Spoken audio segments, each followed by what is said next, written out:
Voltamos com Democracia, aqui pela TV Assembleia, falando sobre a luta para ser mãe e pai. A luta pela adoção. A demora nos processos, nos procedimentos. O tempo passa e muitas vezes até esse desejo desaparece, não é? Verdade. É uma frustração ou é uma revisão? Eu acho que é uma frustração e que teria que ter uma revisão de todo o nosso processo de adoção, principalmente aqui no Rio Grande do Sul, onde o machismo está tão enraizado, né? E isso é uma característica de todo o Brasil. Todo o Brasil, mas eu não sei, não. Sendo que aqui a gente já tem casos de adoções homoafetivas, que eu acho que é um ponto muito positivo que serviu até para outros estados. A primeira do Brasil foi aqui. O pioneirismo disso aí. E que eu acho que nada é mais justo do que aqueles que são diferentes de nós terem os mesmos direitos que nós temos de ser pais e mães, né? Por adoção, ótimo, por adoção. Até porque tem tantas crianças precisando de pais e mães nos abrigos hoje, né? Na verdade, nas instituições de acolhimento, que com a nova lei também mudaram-se os termos, né? Não são mais abrigos. Mas não adiantou nada. Mas continua igual, né? As pessoas que estão lá dentro continuam igual. Outra coisa que a gente tem que ver hoje é que as pessoas precisam ser mais proativas em relação aos seus processos de adoção. Eu acho que as pessoas têm direito de saber em que lugar que elas estão na fila, quantas adoções têm sido feitas, e isso não é uma coisa velada, né? Que a gente tem, ninguém sabe que lugar que está. Mas as pessoas têm medo de essa facilitação eletrônica aí não entrou Não, isso não facilitou em nada. Não. Isso só veio justificar a demora do que acontece, né? Botar um justificativo por não acontecer. Então, eu acho assim que a gente tem que ser uma pedra no sapato, porque é um direito nosso de saber em que lugar você está na fila, por que eu ainda não fui chamada, quais são as adoções que são feitas aqui, fora daqui. Pois é, mas as pessoas têm medo de serem rejeitadas por serem muito chatas. Mas aí é que tá. As pessoas têm que deixar esse medo de lado, porque quando a coisa é com a gente, que a gente quer, é um direito que a gente tem de saber, de buscar as respostas para aquilo que nos incomoda, para aquilo que a gente tem direito de saber. E se a gente quer, eu falo como uma pessoa, se eu quero ser mãe, nada mais justo do que eu ir atrás e ver o que está acontecendo, por que meu filho ainda não chegou.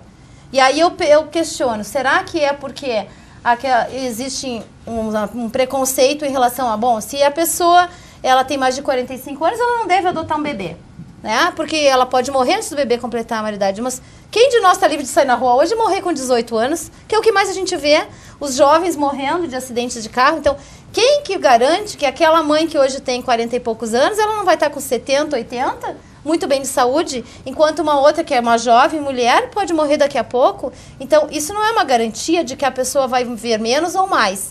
E também não é uma premissa de que quem está lá por trás para ajudar essa pessoa, enquanto assistente social, enquanto psicóloga do fórum, tem o direito de podar o sonho de alguém nesse quesito. Eu acho que essas coisas têm que ser revistas e eu acho que o nosso fórum vem para isso mesmo, para abrir esses caminhos, para a gente dialogar, para a gente discutir esses assuntos, né? Nós vamos ter 3 dias de fórum, sendo que no primeiro dia nós vamos tratar de aspectos jurídicos da adoção, no segundo dia os aspectos sociais, e aí nós vamos ter a presença também do jornalista Leandro Stout, do Grupo RBS, que fez um trabalho maravilhoso dentro dos abrigos com os filhos do crack. Então eu quero que ele venha dar o depoimento do que ele viu, do que ele sentiu enquanto pessoa, não enquanto jornalista, porque isso deixou ele muito sensibilizado. Ele disse que, na verdade, ele fez as 2 reportagens, foram os filhos do crack e o incêndio da Botiquis lá em Santa Maria. Mas o que mais deixou ele impressionado foram as crianças nos abrigos, por incrível que pareça. Que bom. Porque ele disse que ele viu ali o que as crianças sentem, o que ele ouviu das crianças, dos maiores. Porque hoje é assim, se a gente entra dentro de um abrigo hoje, as crianças imaginam que alguém vai sair lá de dentro. Porque eles já viram isso acontecer. Porque é o inquietante. É o inquietante, é aquela o que vontade poderá acontecer. Exatamente. E eu tive isso muito presente comigo quando eu fui fazer um apadrinhamento em Pelotas e fui visitar os abrigos da cidade, né? Que são 5. E eu entrei num abrigo para meninas e aí também foi uma coisa que chocou muito meu marido, que não vai muito nessas coisas junto comigo, e ele foi junto. E uma menina em particular sentou-se à parte, assim, muito bem comportada, muito bonitinha, ela tinha uns 12 anos. E na saída, eu fui dar tchau para as crianças, né? Eu fui me despedir delas. E ela disse, tia, tu não vai levar ninguém? E eu disse, não, eu vim ver como é que vocês estavam, estou lançando o apadrinhamento afetivo aqui na cidade. Ela começou a chorar e disse assim, eu me comportei o tempo todo para te me tirar daqui. Ela queria ser Aquilo me chocou adotada. imensamente. É isso que as crianças sentem. Quando a gente entra num abrigo, quando eles veem um rosto diferente, é uma luz que eles têm que alguém vai retirar eles de lá. Que alguém vai levar para casa e tratar como seu. Inclusive, uma amiga minha teve esse tipo de experiência. Ela estava fazendo este levantamento que acabou reconhecendo que, identificando que 10% das crianças não tinham nenhum tipo de processo. Ela entrou um dia no abrigo e tinha um menininho, assim, né, de cor, enfim, que se agarrou nela e tal, disse assim, tia, tu não quer me adotar, não quer me adotar? Ela levou um susto e tal, disse assim, não, tia, só para eu poder dizer para os outros que tem alguém que me quer. É isso. Então, é aquela falta de ter alguém para chamar de seu, né? Todos nós precisamos de alguém para chamar de seu. Então, é a falta que se tem hoje e isso é muito triste para a gente que convive com isso. Quase todos os dias da gente vê isso. A gente ameniza um pouco dessa dor, dessa falta de amor deles através do apadrinhamento afetivo. Mas mesmo assim não é adoção. Mas esses aí não difícil. podem adotar? A gente tem tido casos positivos, Maria Denise, de crianças que estão disponíveis para adoção e que vêm para o apadrinhamento porque são ditos inadotáveis. E aí eu volto a bater na tecla, não existe criança inadotável. Por que inadotável? Porque são crianças que fugiram do perfil das pessoas. E são ditos inadotáveis acima de 3 anos de idade, isso é um absurdo. Mas isso é subjetivo, não pode dar essa concretude. Porque eu ouvi de uma assistente social do fórum, de uma menina que estava saindo do programa Famílias Acolhedoras e sendo abrigada, e eu disse assim para ela, deixa ela ficar numa outra família acolhedora, que é um outro programa que a gente tinha no instituto.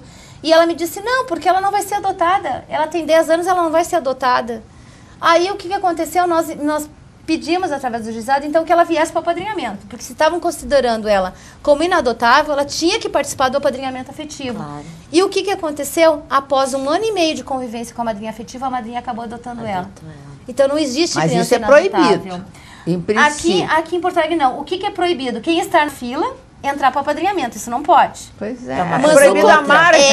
Mas o contrário, quem está apadrinhando, a criança está destituída porque é maior, que daí ninguém mais quer, e quer adoção, aí sim o processo corre e consegue adoção. E isso tem acontecido, das pessoas mudarem seus perfis, né? As pessoas entram no apadrinhamento para apadrinhar uma criança. Mas o amor que se envolve é tão grande que acabam se tornando filhos. Então, por que não deixar aqueles casais que estão habilitados entrarem nos abrigos, sim, mas não como para olhar uma criança como mercadoria, mas para poder olhar uma criança de 6, de 7, de 8 anos e se apaixonar.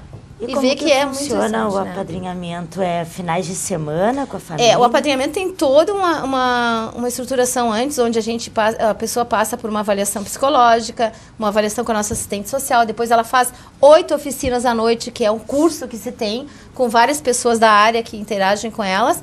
No final, existe uma grande festa, onde ela conhece as crianças que vêm para o apadrinhamento, e aí é aquela história de olho no olho, de namoro, como tu falaste, né, Marvência? De namoro, de ver, assim, aquela criança ali é a criança que eu desejo apadrinhar. E aí começa a conviver com ela primeiro no momento numa instituição, depois começa a levar fim de semana para casa, a passear, e começa um convívio social com essa criança. É um jeito que a gente tem de amenizar a dor. Mas tem um cuidado nesse grande acolhimento, nesse grande encontro, de estabelecer um número igual entre interessados? Sim, nós temos. Ocorra a Na frustração verdade, a gente consegue criança, sempre né? assim, ó, vem um número maior de candidatos a padrinhos do que de crianças, para que não sobre crianças. E mesmo assim sobram crianças, óbvio, né? Porque daí vem os adolescentes e as pessoas têm muito preconceito contra os adolescentes, como se as crianças não fossem crescer nunca, né? Mas tem esse preconceito ainda, a gente consegue derrubar essa barreira na hora, dizendo, olha, a criança é grande, mas ela tem 12 anos, porque hoje um adolescente de 12, 13 anos são os homens já, são as mulheres feitas, né? Então a gente consegue isso no apadrinhamento com muita... Nós temos hoje em Porto Alegre em torno de 600 crianças apadrinhadas efetivamente desde 2002, que continuam com seus padrinhos. Mas com os mesmos padrinhos? Com os mesmos padrinhos. É padrinho individual, é meu padrinho, né? É uma individualidade que a criança tem. E isso persiste até completar a maioridade? Na verdade, não. O apadrinhamento é para a vida toda. Ela sai do abrigo aos 18 anos, ela vai ter um vínculo familiar aqui fora de alguém que possa dizer para ela, tu vai seguir por este caminho. Não quer dizer que vai morar na casa do padrinho. Mas é quase um pai adotivo, uma mãe adotiva. É uma pessoa, assim, que vai dar um rumo para essa pessoa. Ela vai ter uma referência familiar aqui fora. É uma referência, uma orientação para toda a vida. Orientação para toda a vida. Como a gente tem hoje com os afiliados da gente, que a gente, né, dos parentes da gente, que a gente vira padrinho, madrinha, enfim, é a mesma coisa, é afetivo, não é financeiro. E quem não tem esse padrinho e madrinha afetivo? As fica crianças lá que não têm esses padrinhos ficam no abrigo e aos 18 anos elas saem do abrigo. O que acontece? acontece com os 18 anos? Olha, eu falo sempre o É que uma coisa acontece horrível. e aí as pessoas até ficam bem zangadas no fórum quando eu falo isso, mas pra mim é isso aí, né? O que a criança hoje, ela não é acostumada no abrigo a saber o valor financeiro do dinheiro, porque ela tem a comida ali pra ela tem a roupa que o Estado manda pra ela, então ela não aprende o valor que se tem um dinheiro, de sair comprar uma roupa, de sair comprar um tênis, e aos 18 anos, infelizmente, essa criança abre-se as portas dos abrigos e diz: o mundo é teu. Ela tem até um ano após os 18 anos para ela achar alguma coisa para fazer e sair do abrigo. Ou seja, ela não foi ensinada para viver no mundo cruel aqui fora. E quando ela sai, o que acontece com a maioria dessas crianças? E a gente pode dizer que sim, que é essa a totalidade. Elas acabam encontrando aqui fora aquela pessoa que está com uma droga, que diz para ela: eu sei um jeito de tu ganhar dinheiro bem rapidinho. Vende isso aqui. E aí, vende isso aqui. O que acontece? Essa criança não teve o atendimento que merecia ter lá dentro da abrigagem, ela vai vender essa droga, mas ela vai ser presa e ela vai cair no presídio. Então, o futuro dessas nossas crianças, na sua grande maioria, é um futuro muito negro e muito triste. E as meninas na prostituição. As meninas na prostituição, com certeza. Muitos anos depois é uma repetição do processo da abolição da escravatura. Exatamente. Né? É o mesmo nível de oportunidade que recebe ao atingir a dita maioridade. Exatamente. Porque a maioridade é quando se aprende também a viver, não? É verdade. E é tão duro isso pra E eles, dentro né? dos abrigos, as crianças não têm nem individualidade. Aí é uma coisa assim, extremamente chocante, assim, as pessoas não têm roupas, não têm sapatos. Não, É tudo as do grupo, meninas né? Não têm calcinhas É. suas. Existem de 2 anos, de 3 anos, de 4 anos, tá lá os sapatinhos. Bota o sapato que serve no seu pé.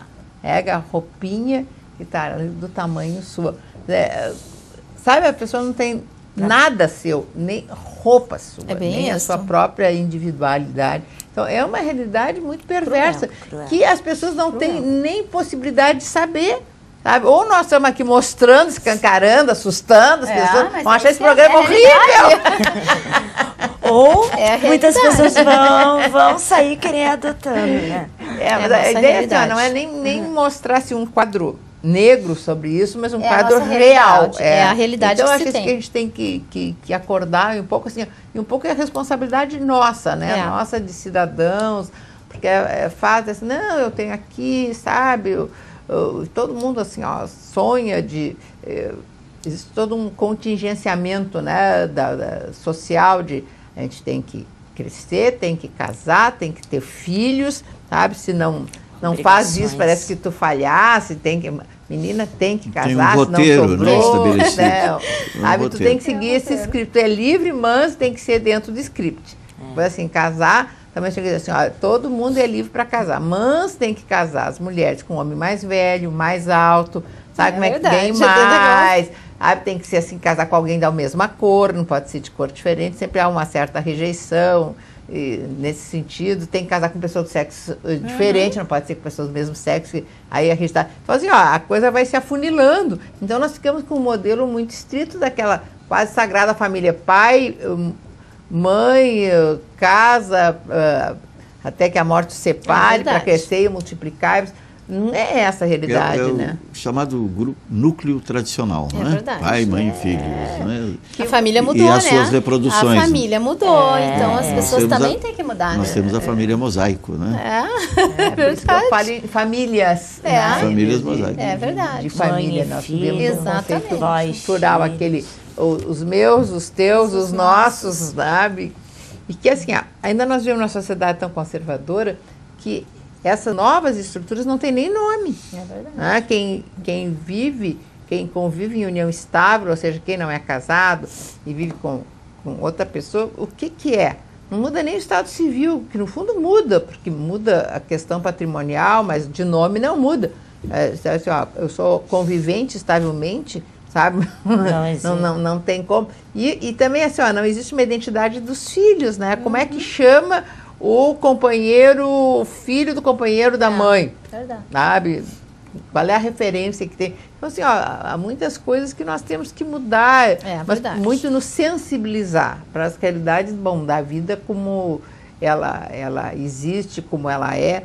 E essa ideia muito sacralizada de família, de mãe, que agora vem Dia das Mães, então, sabe, maio, mês da mãe, que a mãe é aquela mãe é biológica, é aquela que tem que sacrifica o coração, desdobra por fibra e tal, um amor meio que incondicional.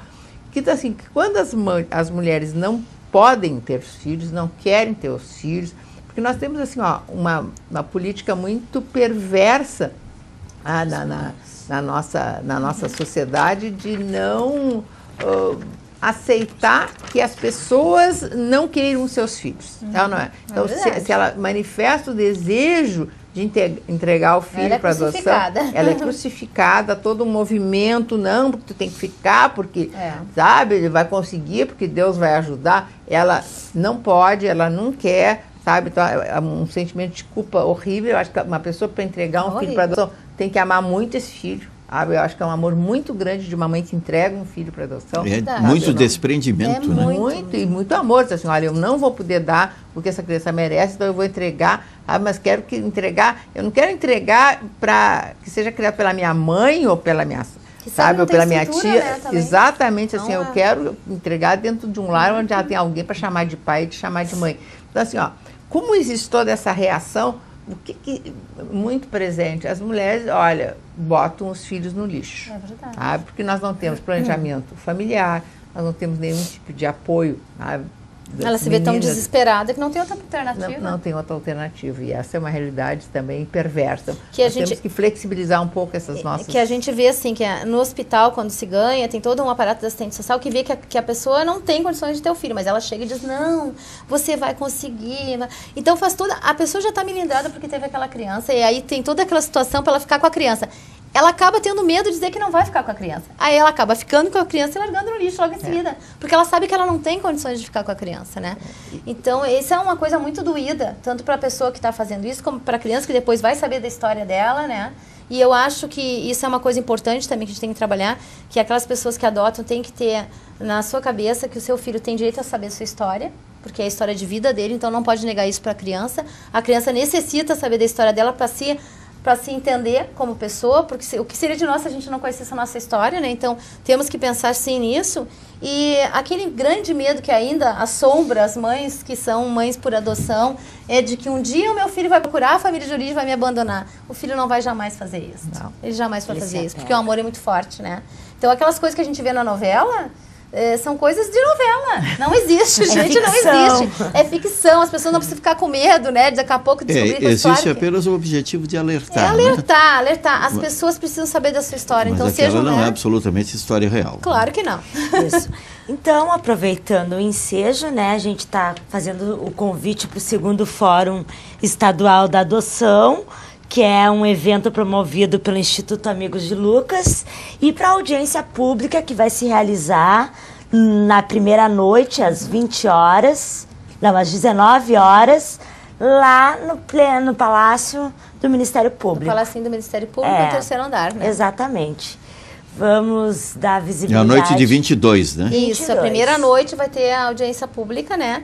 Isso. E a gente quer chamar todas as pessoas, não só quem está na fila de adoção, não só quem já adotou, né?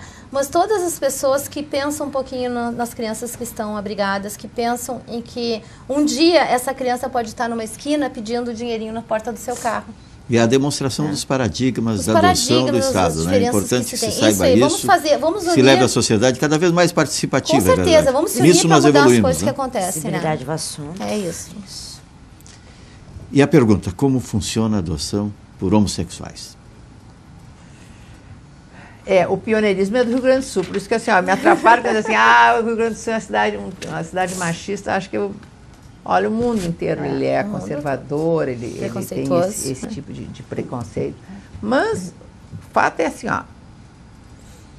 vínculos afetivos existem, não só entre pessoas de sexo diferente. Claro. E toda a rejeição, toda a dificuldade de aceitar a possibilidade de alguém ter um vínculo diferente da maioria, que no fundo é só isso, é sentir atração, gostar, ter vontade de ficar junto, é amar uma pessoa do mesmo sexo, é algo assim, ele só foi repudiado a partir das religiões, porque sempre é algo aceito, ou repudiado ou não repudiado, o fato que é uma realidade que existe e cada vez mais perceptível, porque as pessoas começaram a, entre aspas, sair do armário, permitir que os seus vínculos afetivos aflorassem.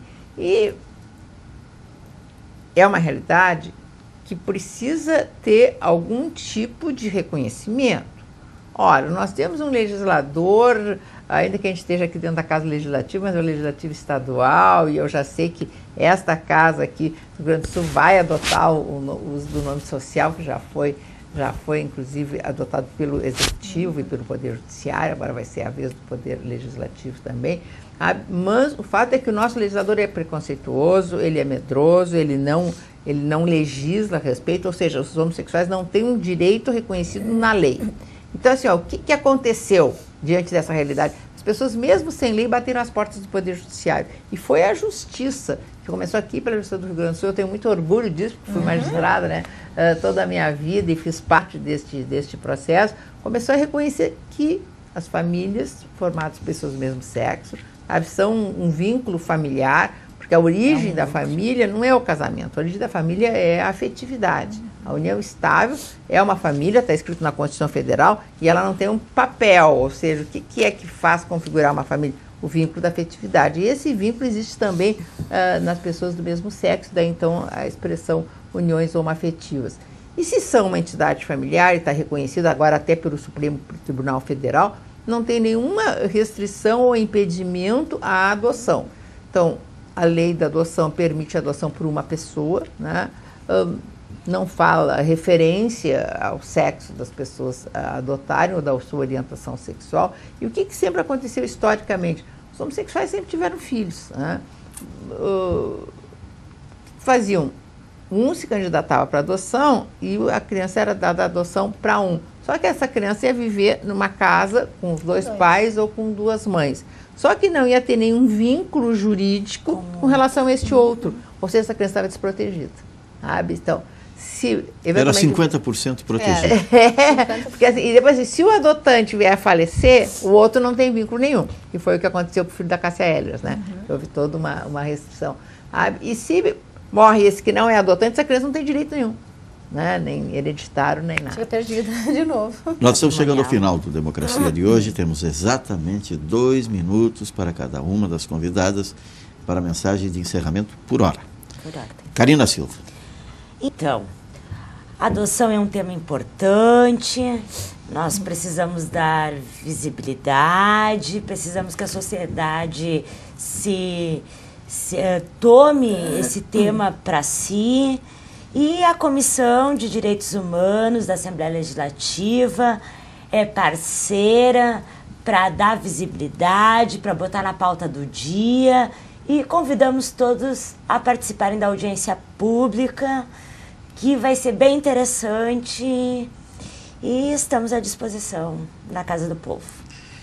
Muito obrigado, Karina Silva, coordenadora da Comissão de Cidadania e Direitos Humanos aqui da Assembleia Legislativa do Estado do Rio Grande do Sul, pela participação neste espaço que mantém contato com a comunidade do Rio Grande do Sul, não apenas da região metropolitana, mas do interior do Estado. Claro. E que leva, sim, o objetivo de fazer com que as pessoas se engajem também naquilo que é uma luta permanente e decisiva de segmentos da sociedade. E nós estamos aí reunindo todos os segmentos nesse encontro.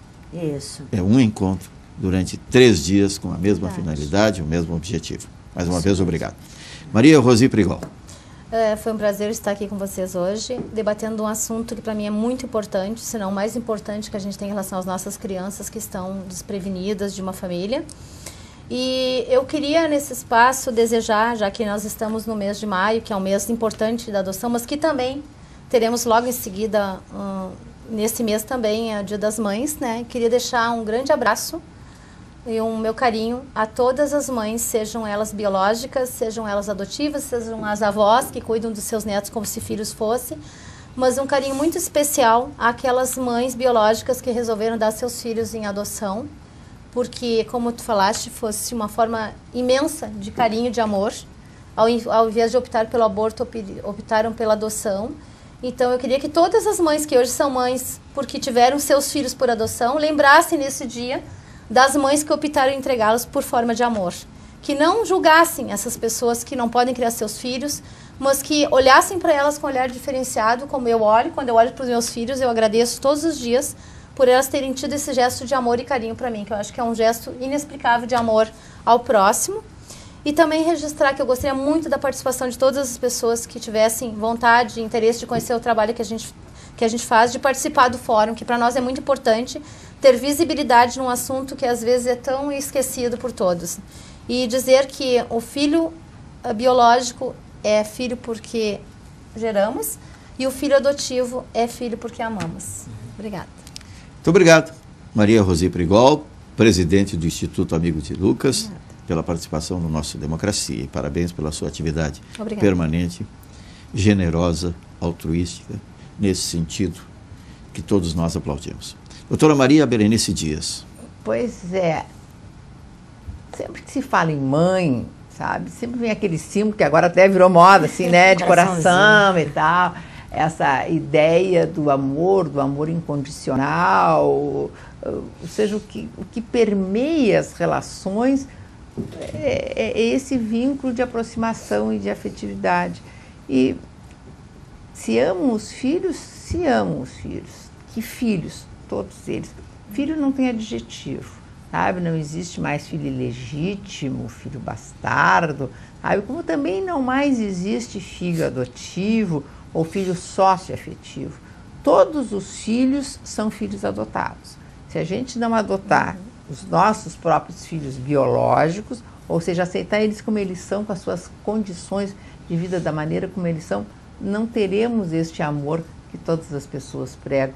Então, assim, ó, quando estamos nesse momento de tanta sensibilidade, chamando tanta atenção para essas questões, sabe, da dimensão da maternidade, toda essa propaganda, que tem um fundo comercial, mas sempre leva as pessoas a refletirem um pouco a respeito dos seus vínculos. Vamos pensar exatamente nisso, né? De que existem muitos filhos, não só os nossos. Todos nós temos que ser um pouco responsáveis por esses filhos que estão aí, filhos que não têm um lar, filhos que estão abrigados e que merecem um pouco da nossa atenção, do nosso carinho, de alguma forma de nós contribuirmos para que eles sejam acolhidos ou por nós ou por alguém, mas um olhar nesse sentido de um pouco mais de afetividade. Não vamos olhar só para os nossos filhos, vamos olhar para todos os filhos que um dia foram filhos de alguém e que às vezes não tem ninguém para chamar de pai, ninguém para chamar de mãe, mas que merecem ter um pouco de afetividade. Muito obrigado, doutora Maria Berenice Dias, desembargadora, atualmente advogada, que muito contribuiu para esse avanço, para essa postura progressista através da sua coragem, ousadia, acima de tudo, e a compreensão de que os seres humanos são absolutamente iguais.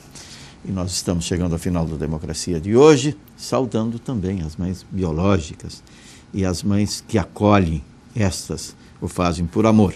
E por isso merece não apenas um dia de reverência, que tem sim essa conotação comercial, mas acima de tudo é melhor lembrança.